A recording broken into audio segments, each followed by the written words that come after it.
Comment vous les appelez, vous, tous ceux qui ne sont ni LFI ni RN? Parce que ça en fait du monde quand même. Je ne sais pas comment les appeler, mais je ne mettrai pas du tout les macronistes dans cette catégorie. La manière d'exclure les autres en leur déniant toute rationalité, le langage brutal, la disqualification, les solutions simplistes. Je reconnais dans ça tout ce qui gouverne la France depuis 2017 en réalité. Bon, c'est un petit peu la provocation que je fais là, mais la notion d'extrême centre, pour moi, est totalement valable.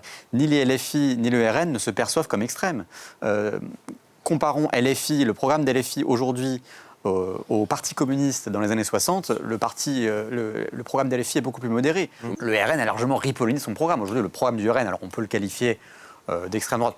Personnellement, ce n'est pas mon avis, mais en tout cas, ce n'est pas un programme qui est comparable dans son extrémisme à ce qui pouvait exister dans les années 30.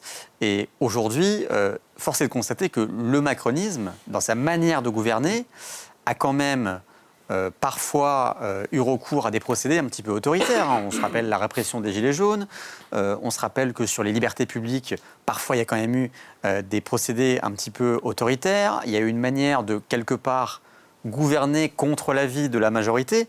Donc, à mon avis, il faut se départir de cette grille d'analyse-là où il y a les modérés et les extrêmes, parce qu'on ne comprend pas ce qui se joue. Et je pense que la manière de gouverner du macronisme n'a pas été modérée, justement.